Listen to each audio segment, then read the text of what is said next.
Problem number one. Problem number one asks for us to identify the slope and y-intercept for the equation.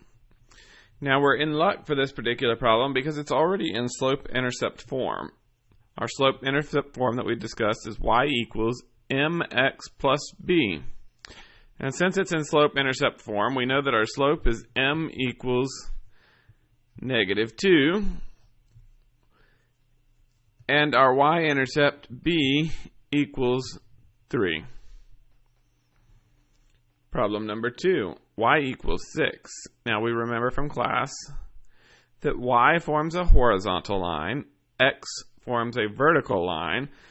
Any horizontal line has a slope that is 0, and the intercept is just that horizontal line because it's going to go through parallel to the x-axis, and it will go through our y-axis at b equals 6. Problem number 3. Now, this particular problem is not in slope-intercept form. We can tell because the y is not by itself.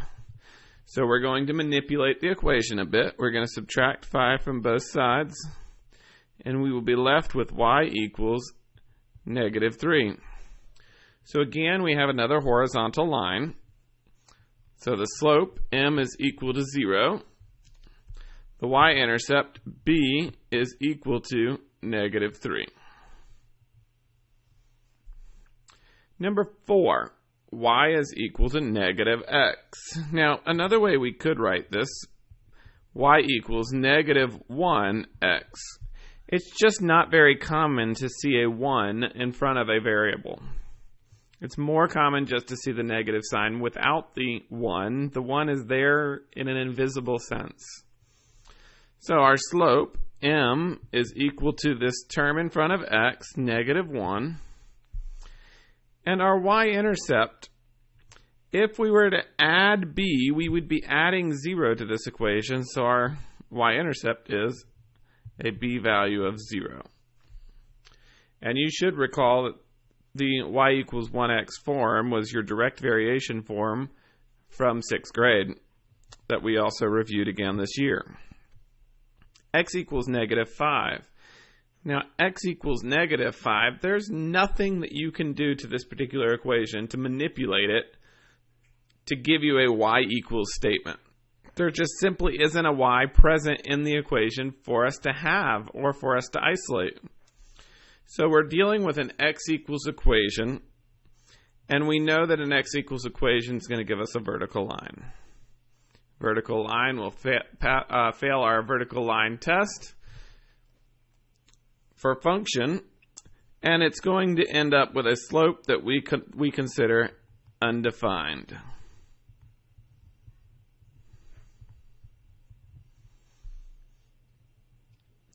And the y-intercept, where it will intersect the y-axis. Well, if I have a a vertical line, it will be running parallel to the y-axis. It will never intersect with the y-axis. So we can say none, or I prefer to go ahead and just say NA. X equals y. Now, x equals y is technically, but not technically, in slope-intercept form. The y is definitely isolated, and we could determine from the equation what the value of the slope is.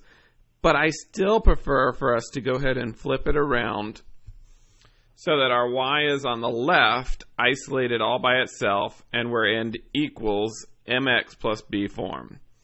Now again, we have a variable with its invisible coefficient sitting in front of it. The invisible coefficient would be a value of 1. So m is equal to 1. The y-intercept, what we are adding to this equation, we're not adding anything. So we could put +0, but don't need it there. Since we could put +0, that means it's intersecting in the origin or intersecting the y-axis at a point of 0. Again, this is another great example of direct variation. It's also a great example of our parent function for a linear equation. We talked about those in the previous unit. Problem number 7. Find the slope of the line that passes through the given points. Now, this is a fancy way of the direction saying find the slope. Since we've been given two ordered pairs, if you find the slope, it's going to be going through these two ordered pairs.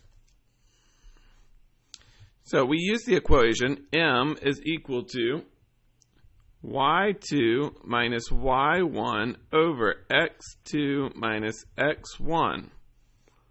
And again, I'd like to label my ordered pairs. That's my first ordered pair, my second ordered pair. And so we're going to say my y2 value is 3 minus 6 over negative 6 minus negative 3. Well, I'll go ahead and circle my minus and negative so that I know it's now becoming an addition. 3 minus 6 is equal to negative 3 over negative 6 plus 3. Well, that's also negative 3. So that a negative divided by a negative becomes positive, and 3 over 3 becomes 1, so that simply equals 1. My solution, m is equal to 1. Number 8. Well, we're going to use the exact same slope formula, and since I've already written it down once, I'm not going to continue to write it down for this section. It may be a good idea for you to write it down more than once, just so that you can make sure that you have it well ingrained into your brain. But I will label my ordered pairs so you know which points I'm talking about. My y2, 4, minus my y1, 4. Ooh, we can already see something special happening here. Over my x2, negative 5, minus my x1, 8. 4 minus 4 is 0. Over negative 5 minus 8, negative 13. Well, 0 divided by 13 is equal to 0, which means we have no slope. If we have no slope, that means we're sitting with a simple, we're not writing an equation. We just have no slope. M is equal to 0. I was starting to think equations in my head, so we could talk about the equation while we're here. The equation would be y equals whatever my value of y is, because it's always going to be 4. All right, next problem, number 9. My first ordered pair, my second ordered pair, so my y2, 1, minus my y1, 0, over my x2, 0, minus my x1, 2. 1 minus 0 is 1. 0 minus 2 is negative 2. We do not leave a negative in the denominator, so we'll end up with negative 1/2. M equals negative 1/2. Next, we have our first ordered pair and our second ordered pair. Our y2 is 1 minus my y1 is negative 1. Again, I'm going to go ahead and circle that so I don't make a mistake and recognize that I'm adding now.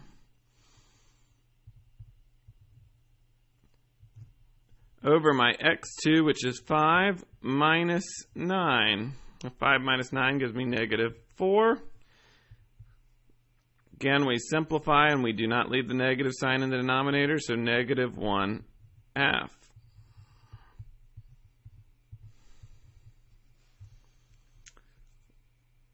Number 11. First ordered pair, second ordered pair. I know it seems like a tedious little process to write down which one's ordered pair 1 and ordered pair 2, but when you're doing a lot of problems and you're doing them very quickly, it's going to help you keep track of your math. So my y2 is 1 minus my y1 is negative 7. Again, circle my minus and negative. It becomes positive. 1 plus 7 is 8. Over my x2, which is 2, minus 2 equals 0. 8 divided by 0. Well, that can't be done. So we know right away our m is going to be undefined.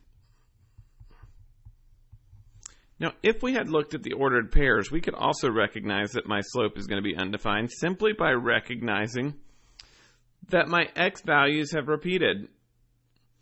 And again, if you remember from our previous unit when we talked about functions, x values cannot go to more than one party and be qualified as a function.